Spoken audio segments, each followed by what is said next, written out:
I think for me, I recognize that I need to rest when certain behaviors start to happen.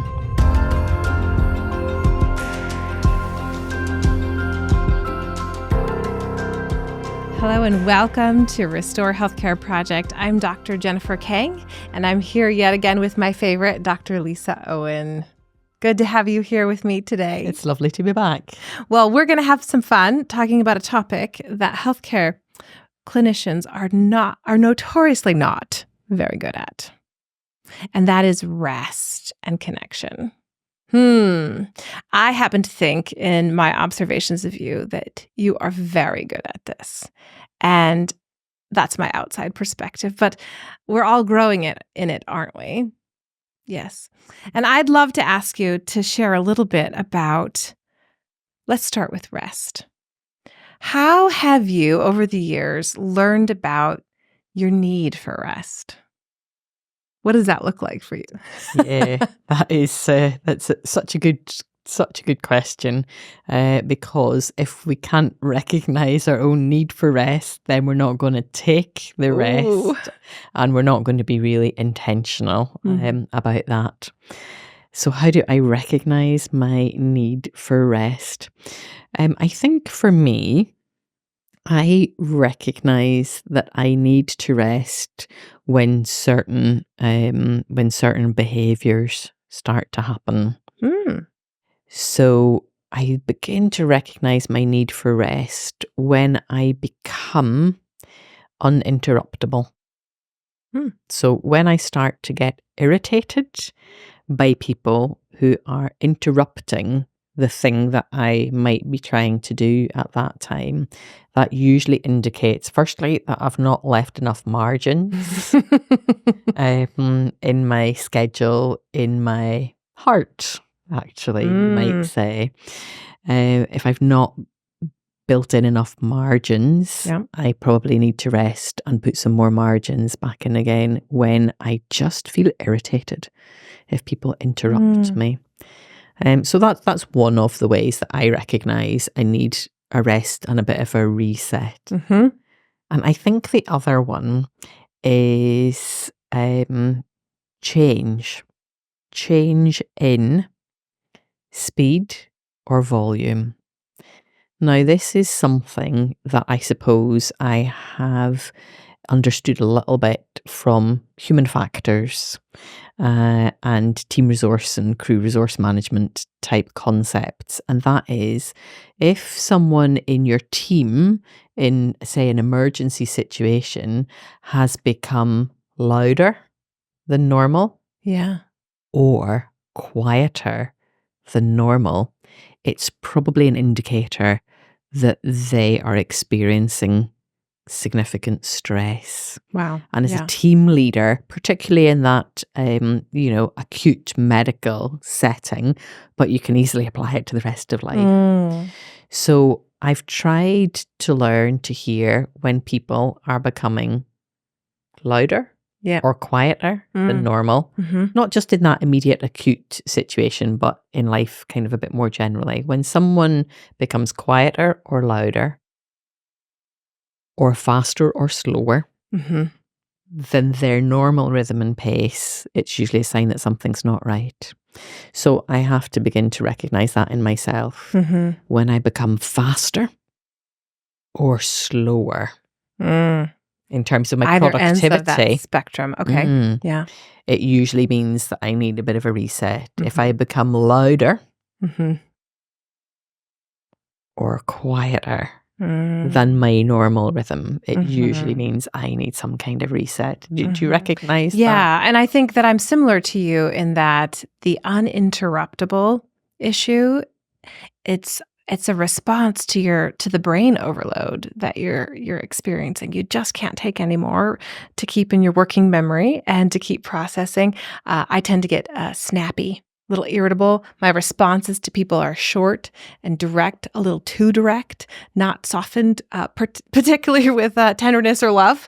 I speak my mind without as much filter And then I wish I hadn't said that quite like that. I don't usually have an issue with being direct, but I'm too direct. I'm direct without thought for landing it in a positive way. I also think that the slow or fast, I recognize in myself that I will tend to withdraw from interaction and avoid it with my colleagues in particular when I need rest. And that's not necessarily a positive thing that I'm doing. It's not getting me rest. It's trying to limit the exposure to more stimulation, I think. Yeah. Yeah, you mentioned there about cognitive overload or brain overload. Would you apply the same kind of principles and the same kind of thought processes to other types of overload that indicate a need for rest, like emotional overload, for example? Yeah. And I think noticing that you have a more extreme emotional response to something than you normally would, something that you would normally be able to brush off or let it slide off or nod and acknowledge it, but actually move on, but you're really perseverating in that emotion. I think that for me is a sign of I'm an emotional overload. I see that in my colleagues.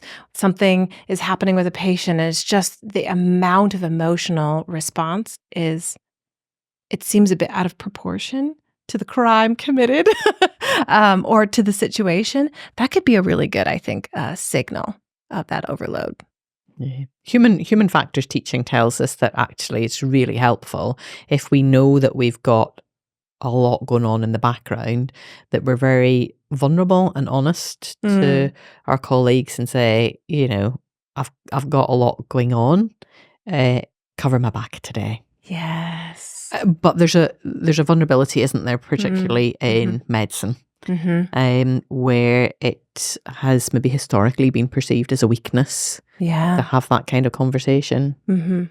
I have that conversation sometimes with my partner, my practice partner, and we have that kind of safety. And to find someone that you can have that kind of safety with and say, listen, I was up all night. I actually didn't sleep on call last night, and there was a patient with a stillbirth, and it was just really hard. I feel kind of traumatized by that experience last night, and I haven't slept. I'm just explaining where I am right now, and there's that sense of being known and seen in that. We all know we have to keep going and do the work in front of us, but hey, just explaining where I'm at emotionally and physically, I do need rest. Here I am. We can support each other and respond. I think there's comfort in that. Yeah, I mean, I don't know whether you've got any tips, but I learned quite a useful little subtle change in language that helped me to deal with interruptions in a really practical sense. Yeah. So, in particular, when I was doing a ward-based job, I felt very. I would have a particular task that I was trying to achieve, but patients' families would interrupt. Oh, doctor, can we speak to you about, a different patient? And I kind of course, you want to be interruptible to the family. And what you don't want is to give them a message that your loved one is less important than the loved one that I'm currently dealing with. But sometimes I'm dealing with something that is genuinely more important. Yeah. But it's not more important to them. And so what I found that I was often using negative words to them. I'm sorry, I can't speak to you just now. I'm busy. And no matter how nice you are, you're still saying you're less important not than you, this. not yet. Yeah. And actually just a really subtle change of language. So when the families started interrupting me, I would say to them, it's so important that I give you my full attention to speak to you about your family member. Could I see you maybe around 3 p.m. today? And so instead of saying, no, I can't, I'm busy, to actually turn it into a really, I really want to, I really want to give you my undivided attention. Can we do that so there's no negative language, just changing the but to the yes. And it's actually that you can create a boundary with a yes. a beautiful permission boundary, but it's still a boundary, and it protects the space that you need to be filling in that moment, but it's a yes. I think that's beautiful. Just take the no off. I never had anyone refuse that. Yeah. Whereas sometimes people were a little bit resistant to the, Not no, quite yet, I'm busy yeah. just now. And they would go, but can I, that didn't satisfy their need. Yeah. You deserve my undivided attention. I want to give you my undivided attention. I will give you an approximate time of when. And that's a form of margin, isn't it? Yeah. And it's intentional. Yeah. So that's even a little trick tool to use to create space and rest within a day that you need. That's really good. Talk to me a little bit about what rest looks like to you when you recognize you need it. What do you do to intentionally pursue rest? For me, exercise. Exercise is such a gift, isn't it, to all of us? And that would be true for so many people, wouldn't it? Yeah. For me, exercise outdoors in the fresh air in a green space is so restorative. And for me, it's often the bike ride home along the water and along the river. I find so restorative in so many ways. And there's just something about that just allows me to regain a bit of perspective. I think our world doesn't allow us much time for just gazing into space, does it? You have to work it in. We do have to work it in. So you actually choose to bike to and from work. Yeah, I do. Is some of that actually less practical? And well, I guess it is practical to rest. But do you work it in to some degree specifically for this need that you know you have? Oh, 100%. 100%. So Northern Ireland, Derry/Londonderry is a pretty wet place. It rains a lot. And people do think I'm a bit mad for cycling to and from work almost every day. But I know it sets me up well for my day. I notice the change in the seasons and the scenery. I notice the change in the water every day, depending on the tide and the wind. And sometimes it's dead flat calm, like glass, like a mirror, and it reflects the trees and everything back to me. And other days it's choppy and it's stormy. And actually, there's something about life in that as well, isn't there? And some days I get soaked. And some days the sun comes out and it's lovely. But for me, that's really important to just, notice one tree or one weed or whatever on the way is really important to me at the beginning and the end of a day. So that's one way I rest, and it probably wouldn't come as a surprise to anyone that one of the other really important ways that I need to be intentional about resting is to have some digital free time. I don't even know if I need to say there are. We all know what that is. There are many writers and so on who've written more eloquently, perhaps than I have, about the importance and the value of screen-free time. Yes, more and more. Sometimes in our conformist culture of healthcare, we find ourselves comparing ourselves to our colleagues, especially in this arena of rest. It's almost like we're looking to each other for permission. And I wonder what your thoughts are on the amount of rest an individual needs. And do you think that could vary across your particular work situation, your particular individual personality? Like, is it okay that we might need variable degrees of rest? Oh, interesting. Yeah. I think some thinkers would say that actually gender might be part of that as well. So isn't it really interesting? I don't know about you, but anytime I was ever in a job that was consistently night shift, where you maybe would have seen the same nursing staff on nights. Yeah. The first thing that, when you're on night shift, the first thing that you do when you greet your colleagues, when you come in the morning, is that you all share sleep stories, don't you?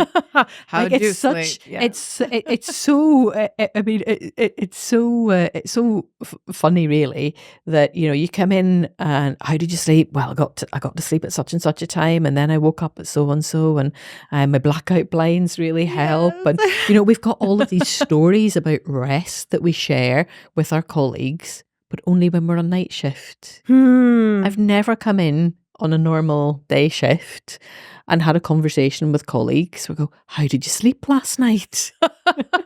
Are your blackout blinds doing a good job? How many coffees did you need? Your Ambien last night? Yes. Hey, healthcare heroes, have you been impacted by this podcast? I've been working on making this content freely available to all of you through my nonprofit, and I would love for you to be able to help me in this effort. You can make a tax-deductible donation at our website, restorehealthcareproject.org. Thank you for helping me champion hope. It's interesting, isn't it? Because when we're on night shift, we do maybe have a wee bit more recognition of the need for sleep. Yes. Maybe we should start a trend of intentional conversation about how did you sleep? Yeah. It's a good question for patients, actually, isn't it? Mm-hmm. If we say to patients, how are you? They might go, oh, great doctor, fine doctor, whatever.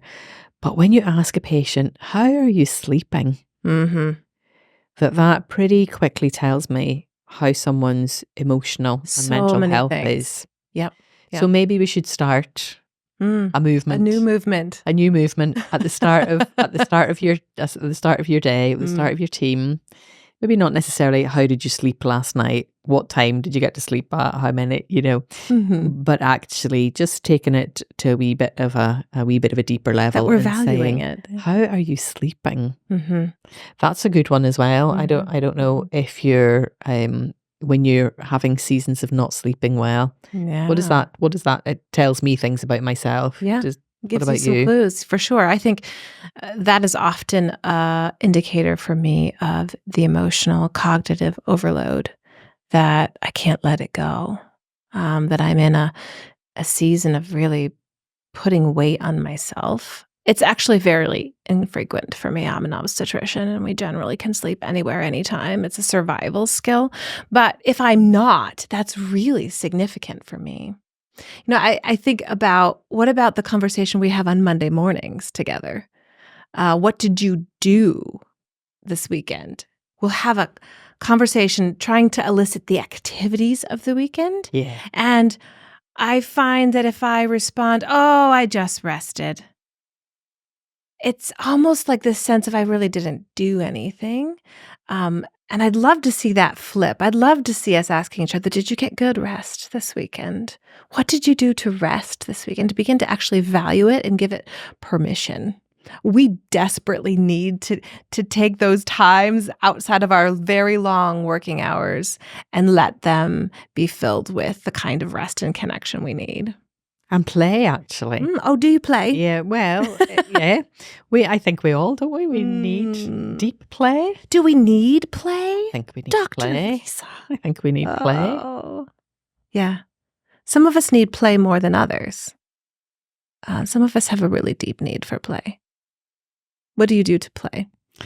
Play and rest for me, they can be intertwined. Mm-hmm. One of the rhythms that in recent times that I've tried to build into my life is a sláinte day. And sláinte is it's a Celtic. It's a very similar word in Scottish Gaelic and Irish Gaelic, And it's the word that people sometimes use as a cheers, as a drinking greeting, slanch. And I guess it's a declaration of good health. Yeah. I'm drinking to your good health. It means to me a little bit more than that. It doesn't just mean health. It means kind of like whole person well-being. It means rested, secure, at peace, as well as, maybe prosperity, sufficiency, all those kinds of things. So I build in a once a month a slancha day, which is a day when and it can take on different forms. It's not the same, but I try to be screen free if practical, if possible. I try to, if possible, fit in, some exercise, some fresh air, a bit of some of the stunning scenery that's in our area, and to just slow down. Actually, slowing down, I think, is a key for me about what a slancha day has to be. Reducing the pace. I guess in other contexts, people might call it a Sabbath. Yeah. A rest, a slowing down. And, I had a really fun slancha day just a few weeks ago. And my plan was that my husband and I, we were going to have a slow morning, a relaxed breakfast, just slow the pace down a little bit, and then we were going to go for a lovely scenic bike ride together in a nice area, and we were going to round off with tea and cake. Oh, sounds great. Much as I love my exercise, actually sometimes for me it is actually sometimes just about the cake. It's about the cake. Yeah. So we had our relaxed morning and we set off for our bike ride, but on the journey I happened to see a person who I recognised as a patient who I'd encountered recently, and they were in a dangerous situation, and I just happened to see them. Wow. On the journey, I said, "Oh, Andy, pull over. I think that's a patient. I think I recognise that person." So he pulled over, and it was indeed a patient who I recognised, and they were in a dangerous situation. And I was able to intervene in that and get them safe again. And so we then continued on with the intention of going for our bike ride, but we'd been delayed by quite a period of time to do that. But anyway, we had a lovely bike ride. And then we arrived just in time for our tea and cake as planned. And while we were having our tea and cake, a couple of strangers who I'd not met before joined us at our table for tea and cake. We just had the most lovely connection with those people who ended up inviting us back to their temporary place where they were staying. They were incredibly hospitable to us, and we stayed till the wee small hours of the morning, enjoying their company and stimulating conversation. And that to me was just sometimes when you slow down the pace and put in those margins, it was an illustration of making yourself interruptible. Wow. Being available to be interrupted by the patient in a dangerous crisis situation.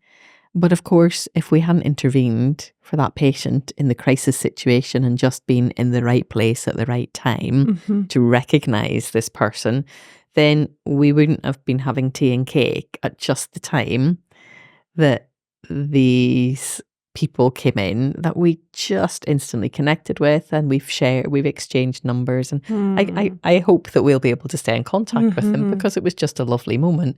But I actually got home and I kind of laughed that was just a hilariously unexpected day. Wow. Of fun interruptions. So my plan for peace and quiet and nature turned into quite busy, really, but in an energizing and restorative kind of way. And it's still, to you experienced it as a rest day. Absolutely. I mean, this is something of the trust walk that you also have with rest and your relationship with God. and I've watched you do this, in that you trust him to watch over your rest as well. And I think you really have a value for God wants us to have rest. He modeled it for us. After working 6 days, he rested and modeled for us what it is that he designed us for. And why wouldn't he want to guide our way, to provide that for us? You responding to distraction and embracing it shows your trust. Well, this is my Solancha day. I did have this planned as rest. So I trust that he's going to guard my day of rest. He might have a better diagnosis of what I need what I really need. And maybe what you really actually needed was that connection. Maybe connection with someone with a different worldview who just provoked interesting, thoughtful conversation. Maybe was what I needed that day. Maybe I needed that intellectual stimulation and that human connection, which was lovely. I guess I guess it's sometimes when we think about rest, to think about what it isn't. Yeah. What it isn't, and it's not distraction. It's not just I'm pretending that all my work problems are not there, and I'm pretending that all my, whatever issues, or not necessarily work, but whatever those things are, I'm just going to blanket and move away. I think that's often a false perspective of rest, about what it isn't. Yeah. Embracing the moment, trusting, being intentional, marking out intentional times. And you're referring to a once a month thing. That sounds like a rhythm. Maybe you add in more when you recognize there's symptoms of more rest needed for whatever reason. But developing a rhythm that is part of your schedule already. But then there's that letting go. Because in rest, you need to be able to release the need to control. I think that's an important piece of rest for me. I think in my roles, my multiple roles where I lead in healthcare, in family, control is something that I feel I have to hold so often. So my need for rest often is a need to let go of control. I need to have a break from it. So do you have to have a very open day, a very improvised day where you don't plan? Sometimes, right? And if I try to plan the rest day too much, I've maintained control. I actually don't feel that I quite reach that goal of rest. So I love the flexibility that you're modeling of, you know what, actually, intentionally I invite God to come lead my day and to provide those things in a few little ideas of what you think you might do, and you be willing to adjust them. That's very different than our Western idea of planned rest, which includes many activities often. I think that our healthcare workers who have many activities in their work could really glean from that some tidbits of practical idea. Yeah. For you, would things at home, maintenance, looking after the garden or the animals, would that be for you play or rest or a bit of both? Yeah, for me, that's my resort space, is actually home, and realizing that I need that to be guarded. So we usually in our rhythm keep one day where we actually don't plan to have a lot of outside connection, but it's family connection, and it's the home hearth fire connection, and it's our animals, and it's caring for our space. It might actually look like a little bit of work, an activity, it's exercise, but it's still connection. I think that I have had to come to realize I do need connection on my rest days. My brain thinks I need no people because I have encountered people all day long, all night long, the whole week. And my brain thinks I need no more people. But I actually do need those safe spaces, those safe people where there's that bi-directional connection that fills you up. Oftentimes that's with my family, but it is sometimes with someone who drops by or you run into. And I think having the flexibility to flow with that is a really important part of rest for me. And pace, does pace matter on those days? I think so. Yeah. Let yourself take a lot longer to do everything. Not the checklist, the to-do list. I am ruled by my to-do list. And rest for me is put that aside. I have more of trouble with my to-do list than my screen. So I need to-do list free days. Some might relate to that. There's wisdom in that I'm sure many can relate to. Yes. I know we've talked a little bit about resetting our rhythms on an annual basis too. You know, resetting is my ambition in a healthy place. What about resetting connection? Have you ever thought about intentional goals for connection that you've reset a rhythm on? I suppose the most important connections in my life are my family. Yes. And so, we do have to build in time because they often they see the worst of us, don't they? Yeah. And so, we do have to, for me, family holidays are an important opportunity to do that. And in recent years, I've discovered that not planning travel for the family holiday. So we've just got a very simple middle of nowhere, a little place that we go to on the west coast of Scotland, and we're very boring. We go to the same place on the same dates and do the same things each year. For me, that's restful because it doesn't need a lot of planning, and that just creates the space to say, this is actually about connection. This time is about connection rather than this time is about a bucket list. Yes. I would say that I have needed that with my husband. Yeah. And over the years, we've assessed and evaluated how often we need that. We actually need time away. Yeah. And in the intensity of my work schedule, we have landed on once a quarter. So every 3 months, we'll take a weekend, 2 nights, and we go away. We don't go very far. We'll drive a few hours. Our favorite is Napa. And we don't have a big activity list. We don't have bookings, maybe a dinner booking, but the time is together. The time is for connection. The time is for rest.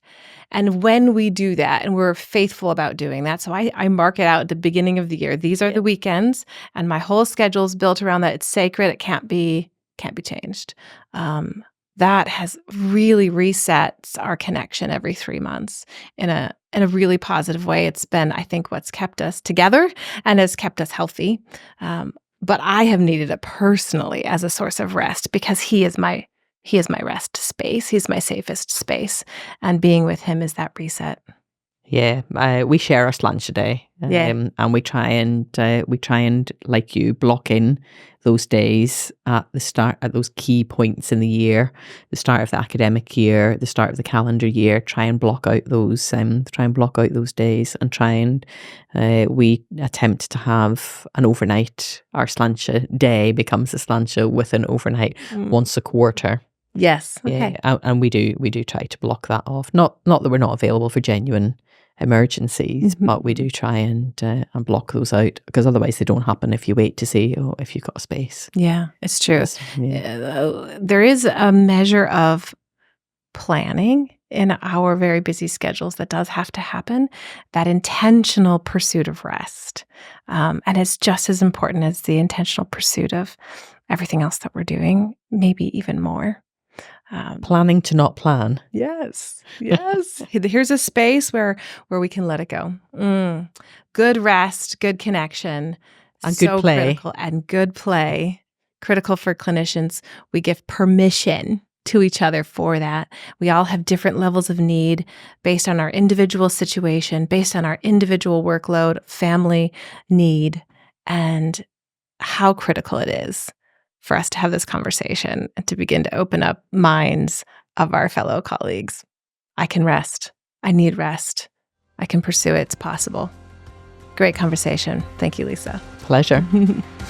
Thank you for being with us. I'm Dr. Jennifer Kang. This is the Restore Healthcare Project. Clinician burnout is rising, and it's threatening the very heart of our healthcare systems. Could it be that we've missed something deeper? What if spiritual renewal is the missing piece? Join us at Restore Healthcare 2025 in Redding, California, July 31st through August 2nd, where faith meets medicine and healing begins from within.